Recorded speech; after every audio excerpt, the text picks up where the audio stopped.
Hello बच्चों, चलिए प्रश्न को पढ़ते हैं। जब बेरियम क्लोराइड तथा सोडियम फॉस्फेट प्रत्येक के 2 मोल क्रिया करते हैं तो कौन सा अभिकारक बेरियम फॉस्फेट के बनने की मात्रा को प्रमाणित करता है। आइए प्रश्न की मुख्य अवधारणा पे बात करते हैं। के अवधारणा उत्पाद निर्माण सीमांत अभिकर्मक द्वारा समझाया जाता है। सीमांत अभिकर्मक द्वारा समझाया जाता है, यानी उत्पाद का बनना और क्रियाकारक का खर्च होना ये निर्भर करता है सीमांत अभिकर्मक पर समझाया जाता है।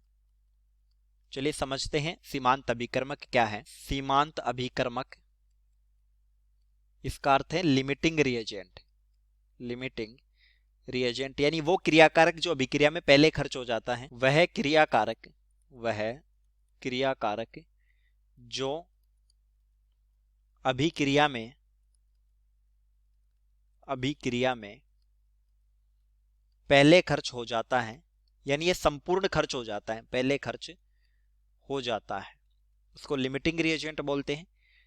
और लिमिटिंग रिएजेंट पता करने के लिए लिए गए मोल बटा स्टाइक्योमेट्री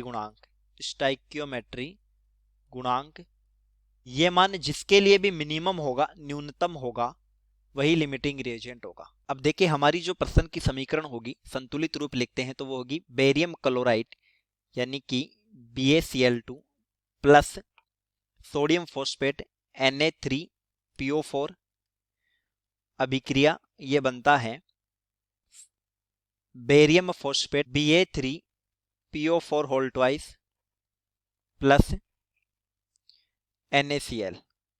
तो संतुलित समीकरण के लिए स्टाइक्योमेट्रिक गुणांक हो जाएगा 3BaCl2 2Na3PO4 6NaCl। ये संतुलित समीकरण हो गई। तो देखिए लिमिटिंग रिएजेंट पता करेंगे, यानी लिए गए मोल। तो अगर BaCl2 के लिए हम लिमिटिंग रिएजेंट पता करें तो लिए गए मोल कितने हैं, 2 मोल लिए हैं दोनों के, और स्टाइक्योमेट्रिक गुणांक हो गया 3।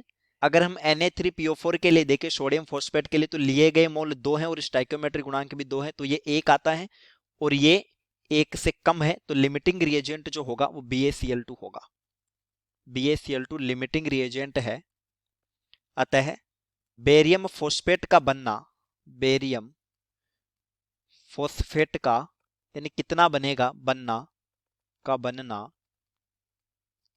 BaCl2 पे निर्भर है, BaCl2 पर निर्भर है।